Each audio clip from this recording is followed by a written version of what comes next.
always I like to start my sometimes my talks about everybody knows what we are doing. Do you know why you are here? Why you come here to sit, to be in silence? Why you are doing this practice? Cause can I ask you for my water bottle is outside. I think I didn't bring it. Thank you. Um, it's very important to know what practice is, why we come here to sit in silence. And Chowa, just a few moments, he did. Thank you. He did intro to Zen meditation, and there's it's really important to know the basic and to know the practice of Zazen. One of the misunderstanding of this practice, because we talk a lot about mind, we think there is a quite intellectual or exercising practice. So we come here to sit, and then the first realization is that we have a thoughts, that we are thinking all the time, and we spend so much time in the head, and then it's a habit.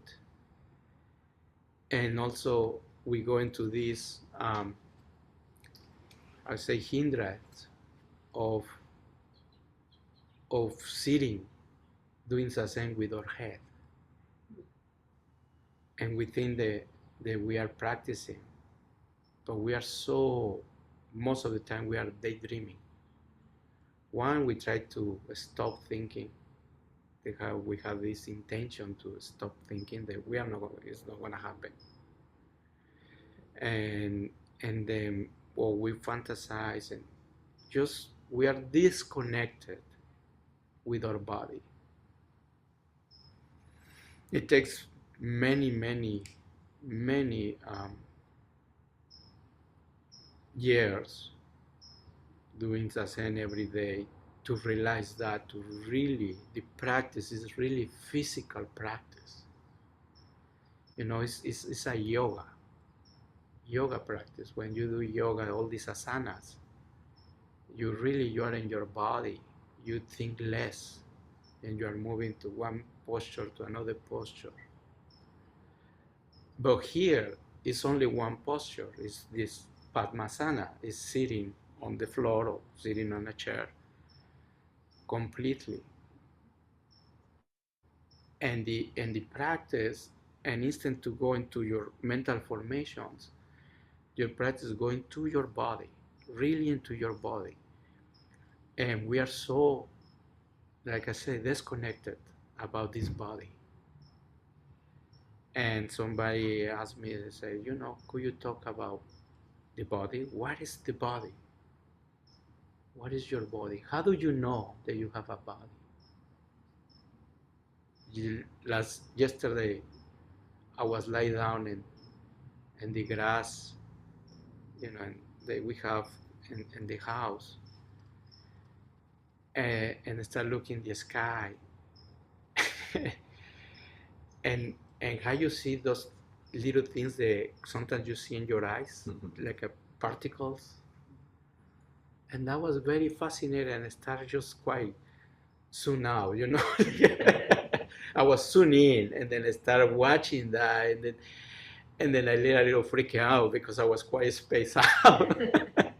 So just reflect, but anyway, so we don't know. We are, just we are moving around. Some teachers say we are like a zombies, just moving around in this life, and we realize about our body when we get sick. And we are sick, okay, we get, just a very simple cold, and they bring our attention, and we had to lay down, and then when we have very bad cold, really we start waking up to the body, because we want to do something, but the body is saying no, just lie down, you need to rest and stay with yourself.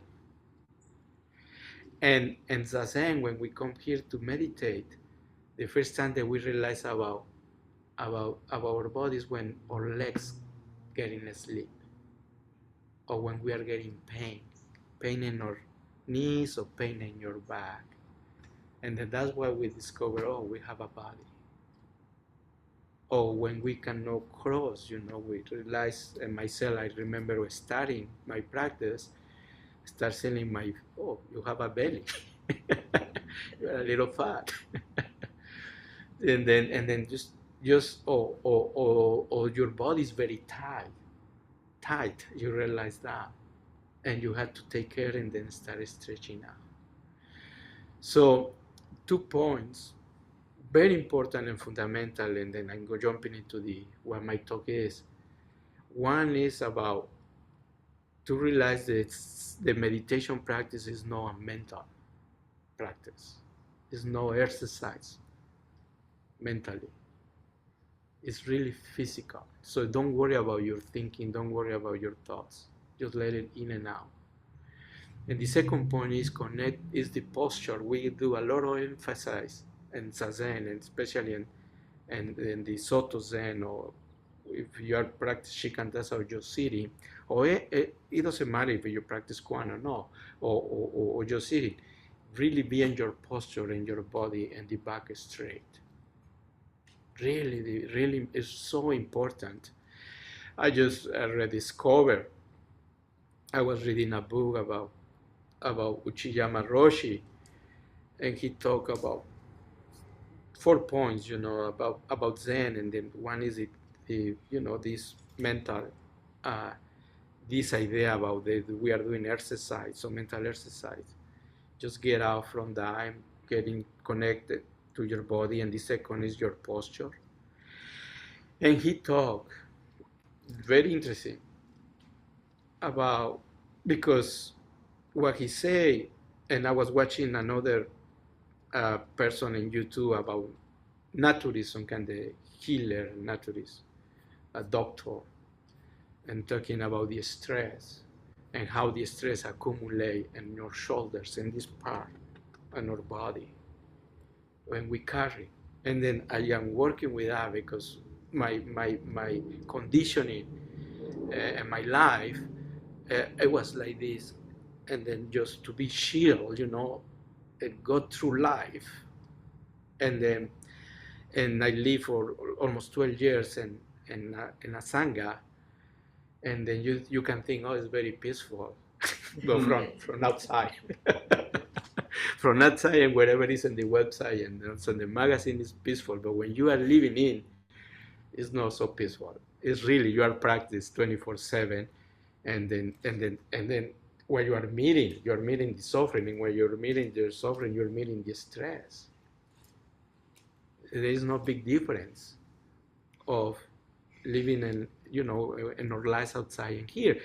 The good thing about living in community is that there are huge values about the precepts that everybody, take care of each other. We try, and then we support our practice, and also this Zazen piece, the meditation. When we are outside, when we are not in the residential training, it's very hard to sit. We are so busy. But we are accumulating stress. And what these doctors say, so here, because, you have I don't know if you hear about the vagus nerve. The vagus nerve, the nerve that comes from the brain, come down all the way to your body.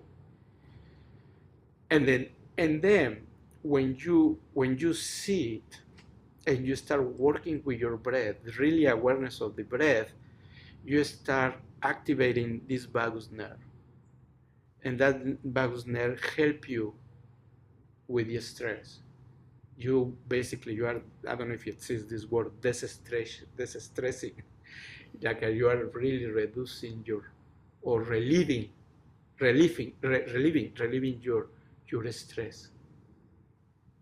and then connecting with the breath, with really deep breathing.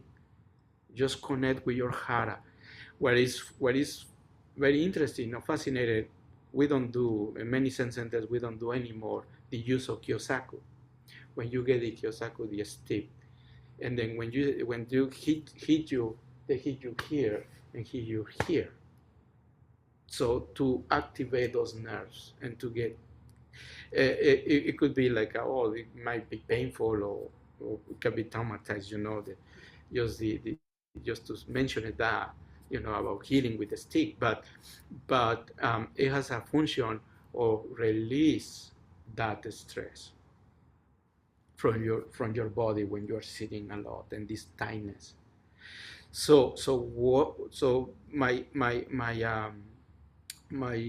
suggestion or advice is to really come back to your posture, come back to your body, and work with your breath over and over again. And tonight, today, I like to talk about it. Well, like I said, practice of bodhisattva. It came because um, um, I was reflecting on one conversation with a friend several years ago. He's a monk. He's a Theravada monk, a bhikkhu, a Bhante Joe, and he has this practice. And I think now he's, I don't know recently, but he was in that time. His practice about he be hermit, wandering monk, Theravada, and Asian, and then his practice was in the forest and stay in caves and things like that. Very strong practitioner, and he came to visit uh, here San Diego, and then he knew that I was here, so we connect. And he started his practice with Zen practice with my Korean teacher, so that's where I know him. And then he went the 100 yards of the of the practice of the Dharma, and we were talking, and I am bringing because we were talking about Dharma, and I was driving to the monastery and Escondido, the Theravada monastery is over there. And he asked me, what is your practice? And then I said, well, my practice is to serve, to take care of my Sangha, to, introduce people to meditation, and then, build community, pass on the Dharma. And he said, what is your practice? Like, am I? And then I said, the same, no, explain more. And he said, no, your practice. You're helping others, but not your practice. Basically, he was saying how you help yourself. and then it was good, reflection about what is this altruism behavior, or what this I am serving, what are helping others, or how can I help myself. I was this a little bit in my mind. But later I asked him, I said, what is your practice? And he just right away, he said, I want to attain nirvana. And it was like, wow. And then, but he didn't say with this grasping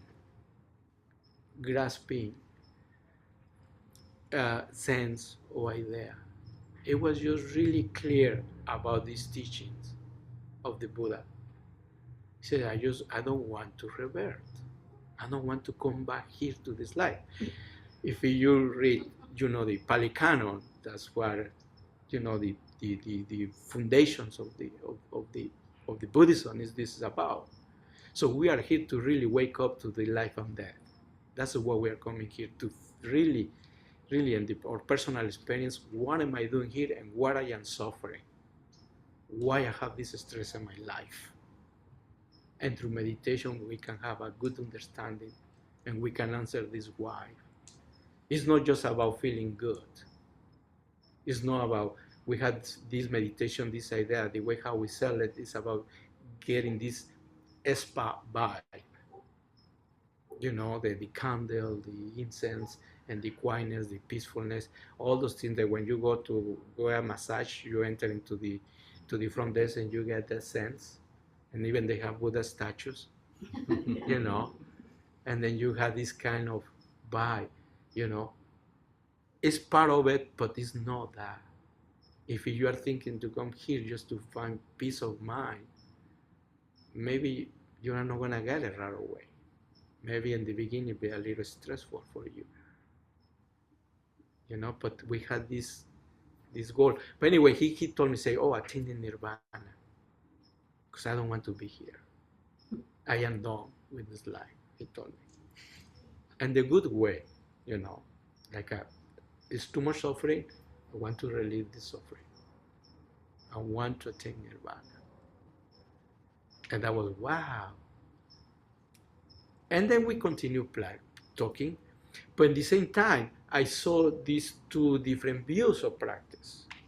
Because here, for those who are new to Buddhism, is when is this split of the tradition happen with the Mahayana Buddhism and the Theravada Buddhism.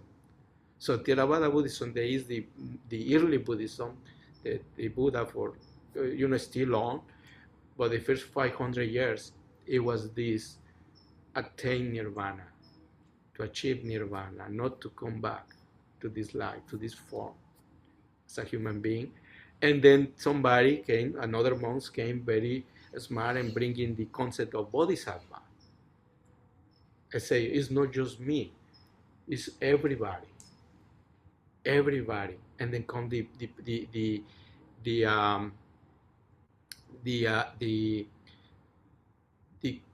you know, come the concept of the ideal of bodhisattva. What is bodhisattva? Is body is awakening and sattva is a being. So being who awakes, but before who attained the fully nirvana, in between quotations, he decided to help everybody to attain. It's almost like you have a chocolate cake, and before you get the first bite, you share the cake to everybody. That kind of connection. And here in Zen is that connection. Is that your practice is through our relationships, through another human being. All these koans is so beautiful because it's those two people talking each other, human to human, Q&A, and one guy wake up, you know, a student, always happens. But it's that connection, that human connection in everyday life. And here with the practice of bodhisattva is the element of wisdom and compassion. So you do in your practice here to activate your inner wisdom, your Buddha mind, the wisdom of the Buddha. So you wake up little by little, getting these insights. The first understanding is yourself. Understanding your own mind. When you understand your own mind, you can understand the mind of everybody. So you understand this humanity, and then you get this sense of connection, and that connection is coming the compassion. That's the Buddha big awakening, that he realized everybody has that potential to be awake. Everybody is Buddha, everybody is awakened, but they haven't realized it yet. And to do Zazen is the realization, this experience, this manifestation. And our practice, and our bodhisattva practice, or in our tradition, we have 4 archetypes. Bodhisattvas were archetypes, help us to navigate this journey. And the 4 archetypes, the first one is Manjuri. Manjuri is that statue symbolizing. It's Manjuri, is that right? Manjuri sitting in the lions. So Manjuri is the wisdom, is the archetype of wisdom. So sometimes they put the statue with a sword.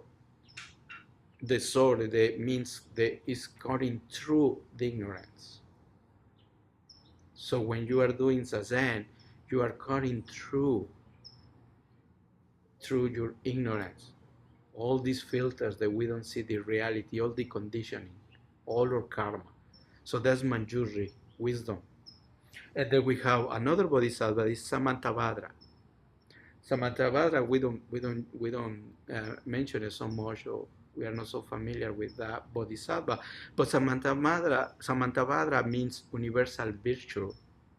So it's the bodhisattva who has actions and daily life by vow of practice. You need to have this vow to come here, this practice, really, and make it really be serious about this practice.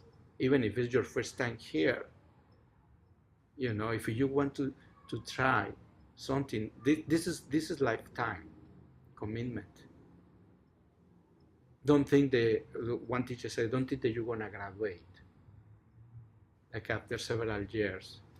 Okay, I'm gonna do 5 years and then I'm not gonna need any more meditation. No, we are gonna do it until our last breath, because we are working with our breath all the time. So we are going to just be more aware and conscious about it. And then, so Samantabhadra is the bodhisattva, and then the other one is Avalokiteshvara. This the more popular is the compassionate. Compassionate is the compassion archetype, and then the Dalai Lama, we say in the Tibetan tradition, is the embodiment of that Avalokiteshvara, of the bodhisattva of great compassion. And then Kuan Yin in Chinese, Kuan Yin. So it's the compassion. All of us, we have these 4 archetypes, and then another one is Kasitigarba or Jiso. This is Kasitigarba means earth womb or earth storehouse. So this archetype, the Jiso, well, in Japan is the guardian of the children, but and also Jiso, the archetype is that he lives in the hell, helping people to get out from the hell realm. So what is this hell? So the Jisho is getting into difficult situations to make a better situation. That is this kind of activism, to get into the trenches, to help others, to relieve the suffering. That is the Jiso vow. And then the last one is Maitreya.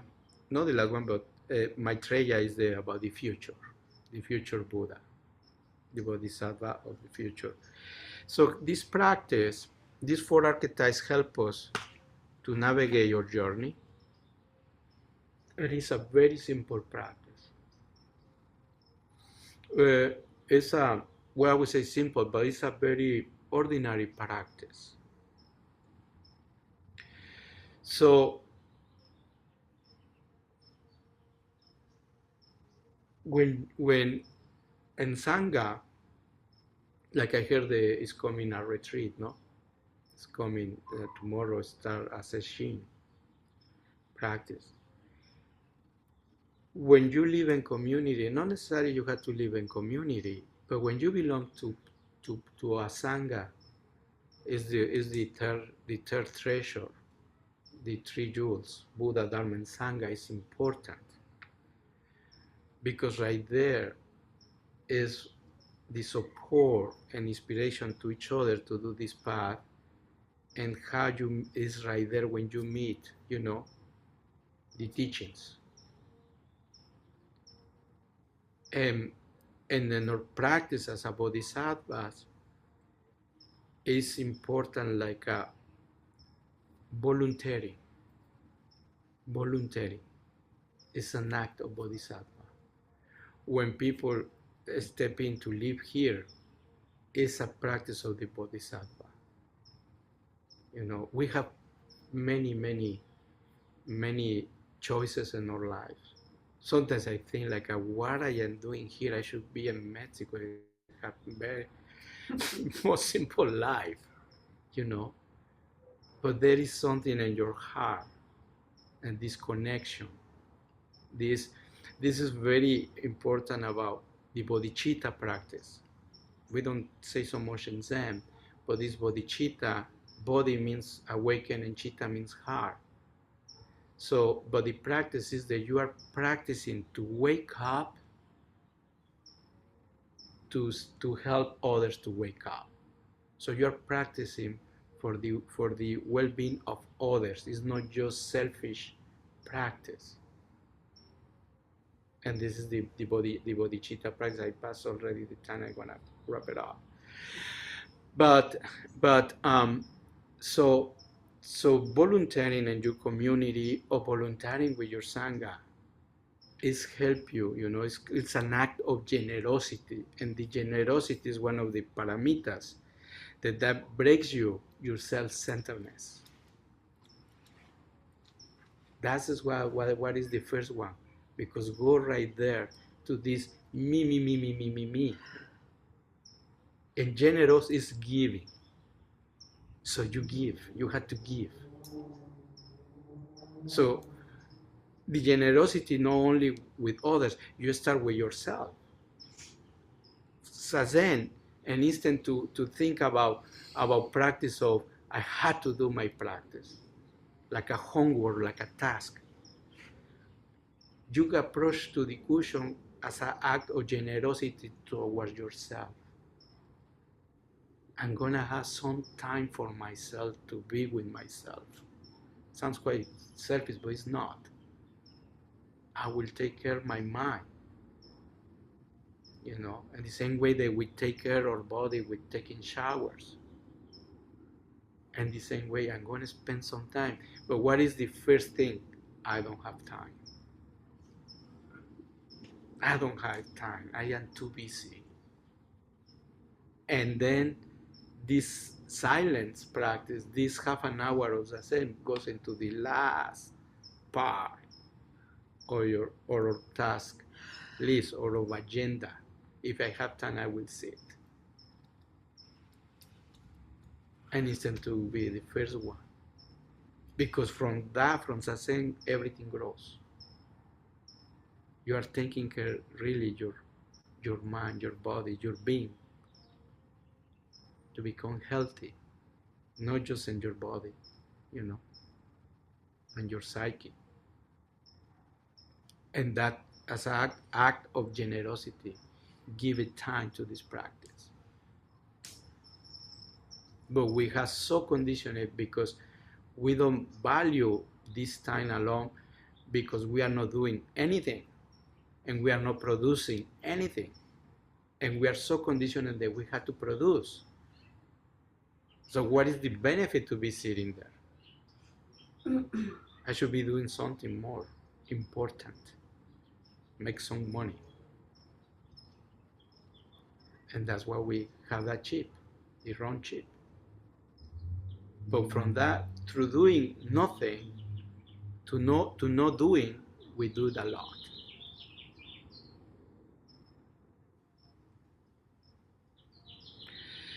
So that's what I have for you today. Remember those practices of wisdom, action, compassion, and vow.